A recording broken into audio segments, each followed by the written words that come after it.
بسم اللہ الرحمن الرحیم، السلام علیکم ورحمۃ اللہ وبرکاتہ۔ آج کا ہمارا پارہ نمبر 8 ہے وَلَوْ أَنَّنَا۔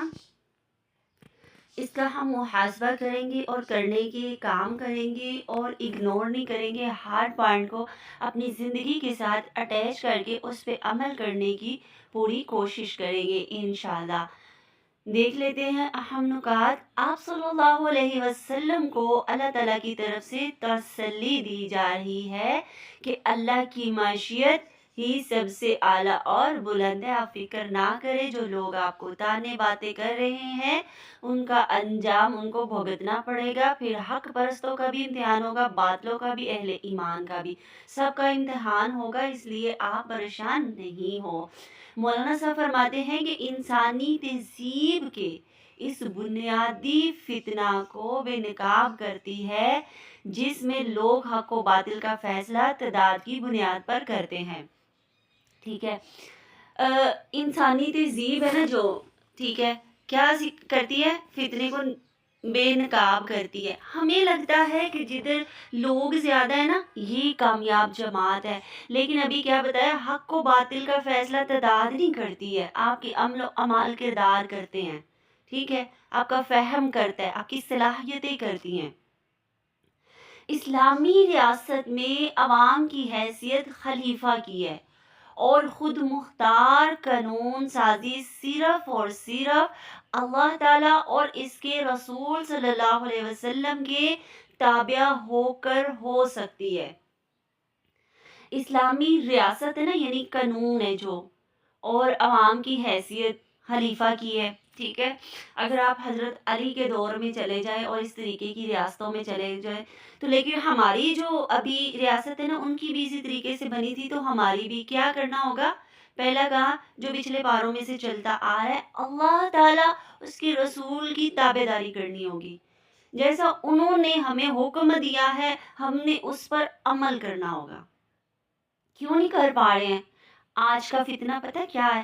آج کا فتنہ ہے سوشل میڈیا، اور ہر دور کا معیار کیا ہے؟ قرآن و سنت۔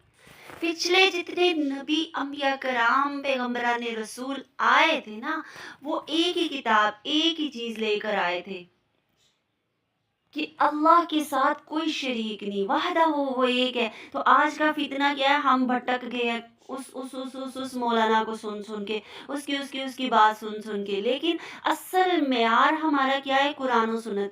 ہم قرآن و سنت کو چھوڑ کر زندگی میں کبھی کامیاب نہیں ہو سکتے، نہ خالی سنت کو لے سکتے ہیں نہ قرآن کو لے سکتے ہیں۔ تو اس لیے جسے اللہ چاہتا ہے اللہ تعالیٰ بس اس کو ہدایت دیتا ہے۔ رب فرماتا ہے فَمَنْ يُرِدِ اللَّهُ، کہ میں جس کو چاہتا ہوں نا اسی کو ہدایت دیتا ہوں، اس کا سینہ اسلام کے لیے کھول دیتا ہوں، اس کو گمراہ کن راستوں سے بھٹکاتا ہوں اور نیکی کے راستے پر چلواتا ہوں۔ لیکن یہ کب ہوتا ہے؟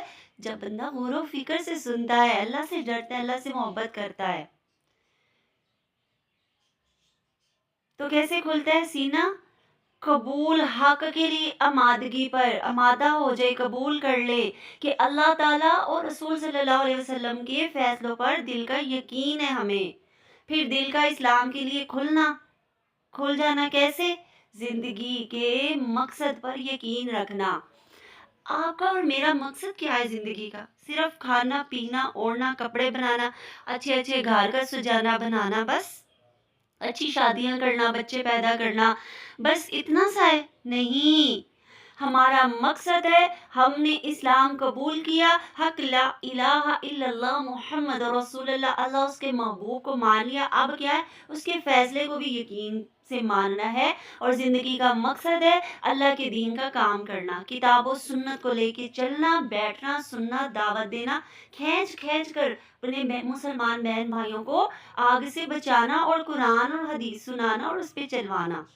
سینے کی تنگی کیا ہوتی ہے؟ دیکھتے ہیں، سینے کی تنگی سے مراد ہے گھبراہٹ ہونا، ذہنی بوجھ، فیصلہ ہی نہ کوئی کر پانا، کون سا کروں، بے چینی سی ہر وقت رہنا، بے مقصدیت، پتہ ہی نہیں ہے کہ بھئی زندگی کا مقصد ہے کیا، بس سونا، کھانا، پینا، اوڑھنا، بس یہ مقصد پتہ ہی نہ چلنا، اس کو سمجھ ہی نہ آنا. اور جب کسی نے تھوڑا سا اس کو قرآن والے نے بولنا تو اس نے کیا کہنا کہ جب مریں گے دیکھا جائے گا. ارے اللہ اللہ کیے جانے سے اللہ نہ ملے گا. غور سے سنے تو اللہ والے اللہ سے ملنے کا راستہ بتا دیتے ہیں. سینہ تنگ ہونے کی وجوہات کیا ہیں؟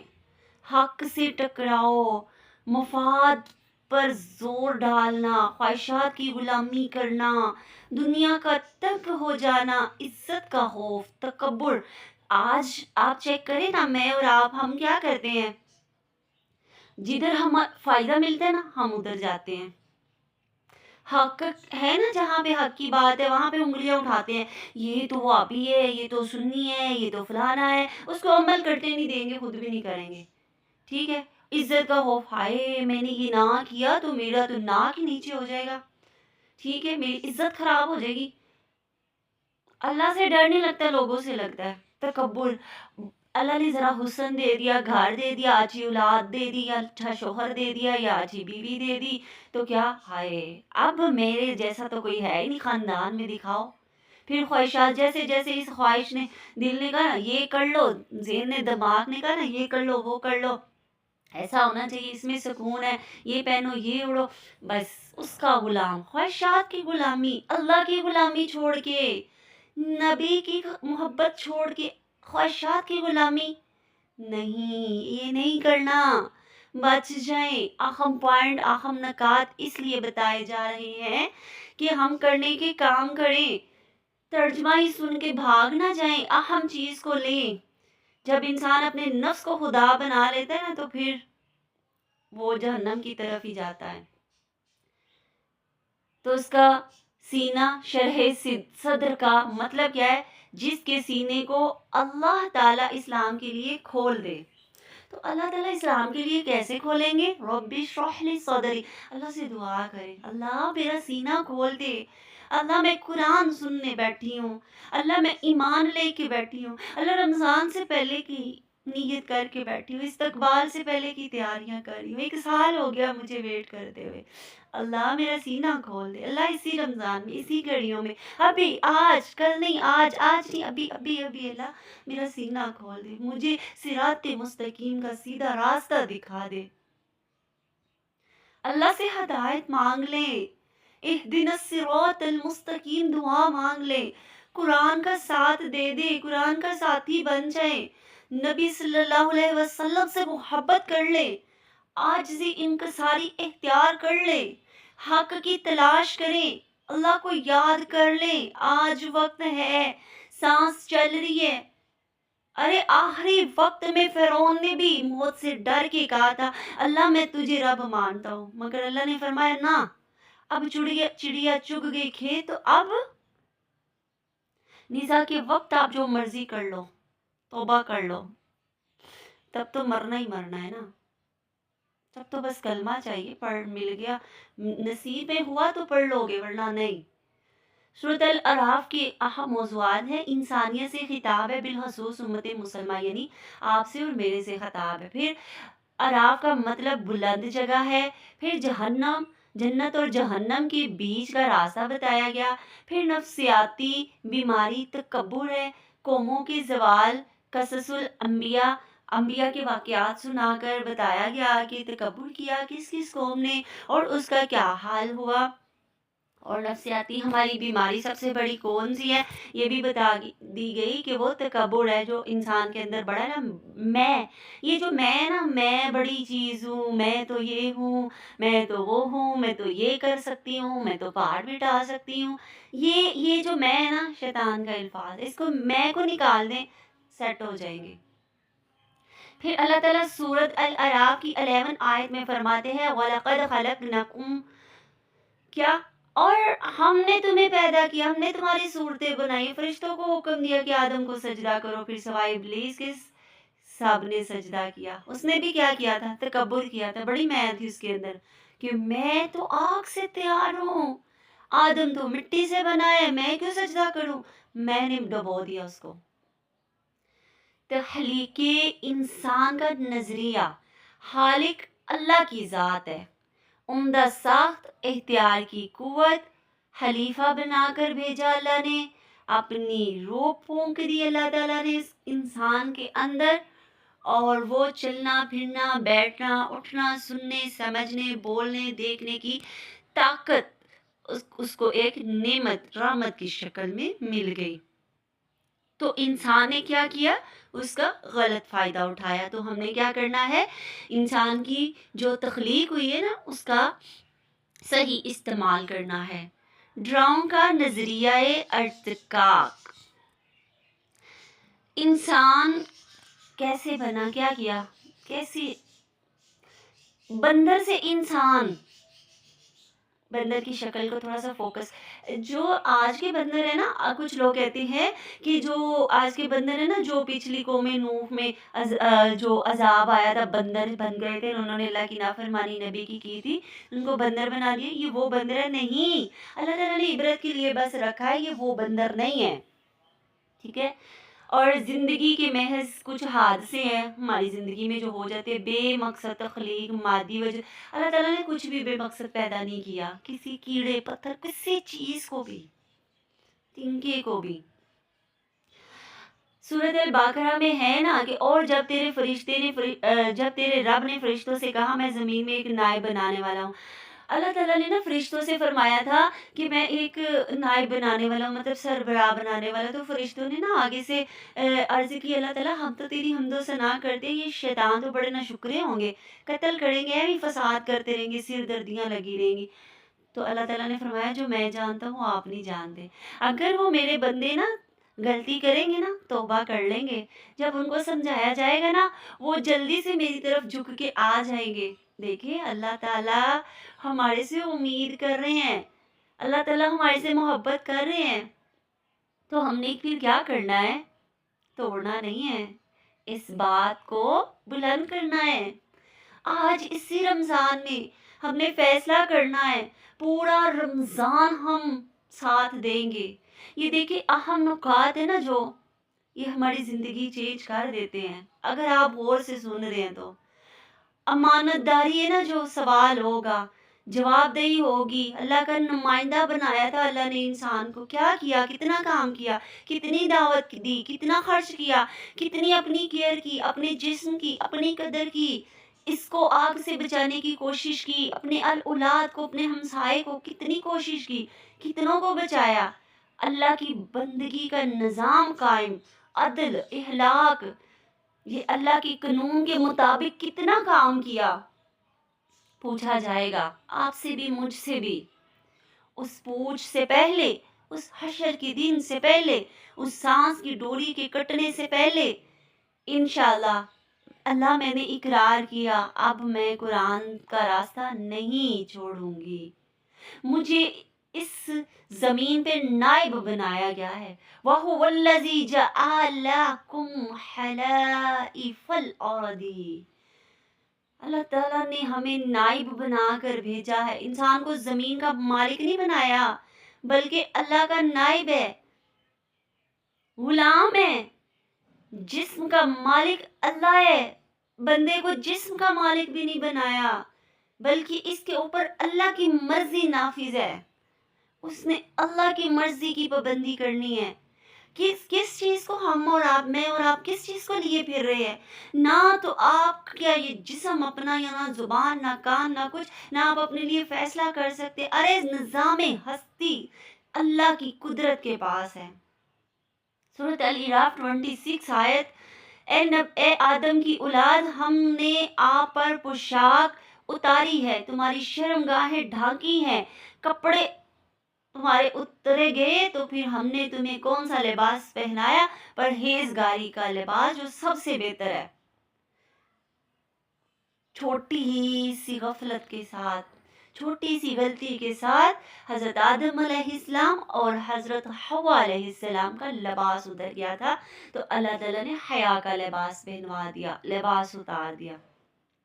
70 کی حدود، یعنی پردے کی حدود، حیا کے اثرات، اللہ سے شرم، والدین کا ادب، معاشرے میں عدل، بزرگوں کا احترام، گناہوں سے بچاؤ، ظلم سے رک جانا، یہ حدود ہے ہماری، دین کی حد ہے۔ حیا کی اثر اس بندے پہ ہے جو اللہ سے شرم کرتا ہے۔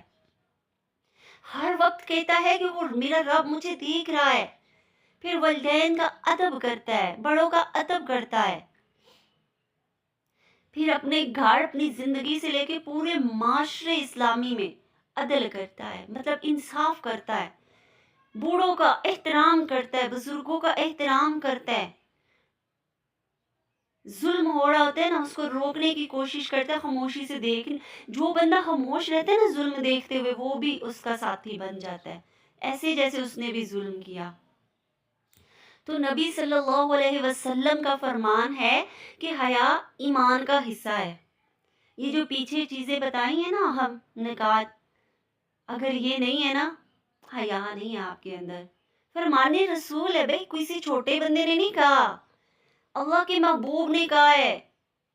اللہ کے محبوب نے فرمایا ہے، اللہ کے محبوب جن کے دل میں قرآن مجید ہے، جن کی اداؤں سے اس رب کو محبت ہے، عشق ہے.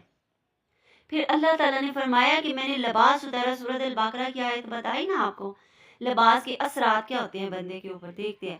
بہترین لباس سب سے پہلا ہے نا جو، وہ تقویٰ ہے. پھر معاشرے کی پاکیزگی ہے. آپ کو اس طریقے کا برا لباس دیکھیں گے نہیں نا لوگ اس میں، تو ان کے دل میں گندی فیلنگز نہیں آئے گی. کردار آپ کا پاک رہے گا، اس کی حفاظت ہوگی. اعتماد لوگ آپ پہ کریں گے، اس میں اضافہ ہوگا. تو سب سے بہترین لباس ہے نا جو، تقویٰ ہے. ہم آج کہہ دیتی ہیں نہیں، نظر میں حیا ہونا چاہیے بھائی، فلاح ہونا چاہیے بھائی، یہ ہونا چاہیے بھائی، اچھے رشتے نہیں آ رہے، کیا کرنا ہے، تم نقاب اتار دو. اچھا، اب دنیا پرستی، اللہ کا کوئی خوف نہیں ہے، اللہ کا ڈر نہیں ہے. آپ نے حساب دینا ہے اپنی اولاد کا کہ آپ نے اس کی کتنی تربیت کی ہے. آج آپ کی بچی حجاب کرتی ہے، آپ کی بچی پردہ کرتی ہے، نقاب کرتی ہے، تو آپ کہتی ہے اتارے، اپنی خوبصورتی دکھاؤ سب کے سامنے. کدھر جا رہی ہیں؟ رب کو منہ نہیں دکھانا. یہ اولاد ایک پیپر ہے، آپ اس پیپر کو میں فیل آئیں گی تو پھر اپنا انجام تیار ہو جائیں. آپ کو دنیا میں تیاری کرنی ہے کیسے؟ روز آگ جلائیں، اس کے اوپر ہاتھ رکھیں، پاؤں رکھیں، منہ رکھیں، اس کو جلائیں تاکہ آپ کا نفس عادی ہو جائے.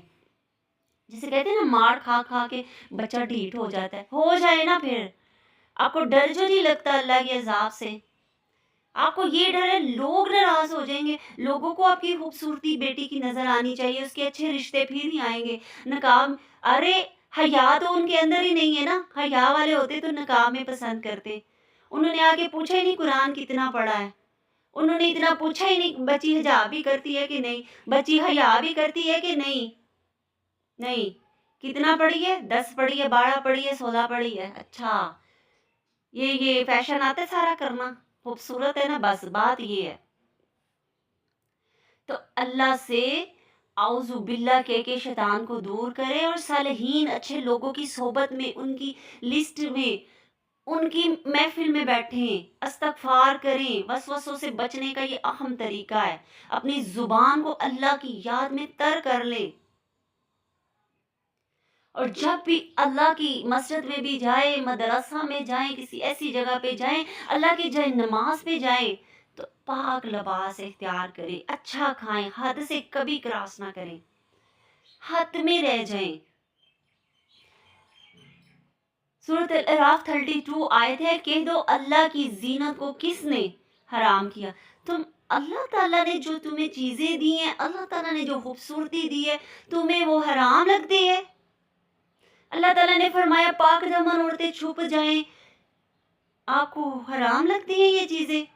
اللہ کی نافرمانی کرنا اتنا پسند ہے. تو پیچھے جو میں نے آپ سے عرض کی نا، گزارش کی ہے نا، اپنے آپ کو عادی بنا لے، کیونکہ روز مریں گے، روز جئیں گے. آپ موم کی طرح جلا دیے جائیں گے. جیسے ہی آخری قطرہ ہوگا نا، اللہ تعالیٰ پھر سے بندہ بنا دے گا اسی طریقے سے، اور کہے گا چلو چکھو مزہ جلنے کا. اپنے آپ کو صاف ستھرا اور حدود سے کراس کبھی بھی نہ کریں. اپنا لباس صاف ستھرا رکھیں اور نعمت کا اچھا استعمال کریں. بخل یعنی کنجوسی کو نکال دے، عیاشی میں پیسہ خرچ نہ کریں. پھر صبر و شکر کا رویہ اختیار کریں، حسد سے اجتناب کریں، کنارہ کریں. آج آپ کو کہا جاتا ہے بھئی ابھی مدرسے میں کہتے ہیں کہ چلے آپ کو اتنی تفسیر ہمیں چاہیے، آپ سوچیں گے نہیں یہ تو 12 13 15 ہزار کی ہے، میں تو نہیں دے سکتی، حالانکہ اس سے زائد ہمارے پاس پڑے ہوں گے، مگر نہیں، اس کنجوسی کو نکال دیں۔ اللہ تعالیٰ حرام کی جگہ پہ آپ کو لگانے کے لیے مال نہیں دے رہے ہے۔ اللہ کی راہ میں، اللہ کے بندوں، یہ پڑھا جائے گا، کوئی آپ کی وجہ سے سر پہ حجاب لے لے گا، کوئی آپ کی وجہ سے اس قرآن کو، اس 13 ہزار 15 ہزار یا 1 ہزار کی قرآن کو پڑھتا جائے گا، یہ کھا کے ہضم نہیں ہوگا، یہ کئی نسلوں تک چلے گا، اس سے لوگ سیکھیں گے، آپ کو اجر عظیم ملتا رہے گا۔ اسراف کا مفہوم کیا ہے؟ فضول خرچی یا نمائش کرنا، خواہشات کی غلامی کرنا، لذت پرستی اور غیر ضروری اخراجات، اعتدال سے تجاوز کرنا، حق کی راہ پہ مال نہیں لگانا، فضول ہر چیز پہ مال لگا دینا ہے۔ تو آئیے نا، یہ رمضان ہے، یہی سے کام شروع کرتے ہیں نا۔ یہاں پہ آپ 5 ہزار 10 ہزار 15 ہزار مکمل ایک سیٹ آپ لے کر دینا۔ یہاں پہ بیٹھی ہوئی ہیں ہماری بہنیں، کچھ ہم نے یہاں پہ پردے کا اہتمام کرنا ہے، کچھ حجاب اپنی طرف سے آپ مجھے جمع کروائے نا، تاکہ وہ حیا کا دوپٹہ آپ کی طرف سے آئے۔ ابھی آگے ہم نے سحری افطاریاں یہاں پہ ہم نے اہتمام کروانا ہے، آئیے نا ہمارا ساتھ دیجئے، یہاں پہ تاک راتوں کا انتظام آپ اٹھائیے نا، کرنے کے کام کیجئے۔ پھر آگے دیکھتے ہیں معاشرتی بگاڑ کے نتائج کیا ہوتے ہیں۔ جب معاشرے میں بگاڑ پیدا ہوتا ہے، سب سے پہلے پتہ کیا ہوتا ہے؟ فحاشی۔ کیسے؟ بے پردگی سے، بربادی پھر ہوتی ہے، سود، ظلم، یہ ساری چیزیں اللہ تعالیٰ نے حرام کی ہیں، ہم نے کیا کر لیا؟ ہم نے حلال کر لیا اس کو۔ کیوں؟ اللہ تعالیٰ کا نظام ہے یہ، انبیاء کا طریقہ دعوت پتہ کیا تھا دین کے لیے؟ اے میری قوم کہ لوگوں صرف اللہ کی بندگی کرو، عقیدہ درست کرو، اخلاق سنوارو، نظام بدلو۔ اللہ کے نبی کا یہ طریقہ تھا کہ اللہ کو مان لو، اللہ نے جیسا فرمایا ہے اللہ کے لیے خرچ کر لو، اللہ کے لیے پردہ کر لو، اللہ کے لیے حجاب کر لو، اللہ کے لیے عقیدہ درست کر لو، اخلاق اچھا کر لو، نظام کو بدل دو۔ اللہ کی زمین پہ اللہ کا نظام اختیار کرنا ہے میں نے اور آپ نے، انشاءاللہ یہی ہمارا ورک بھی ہے۔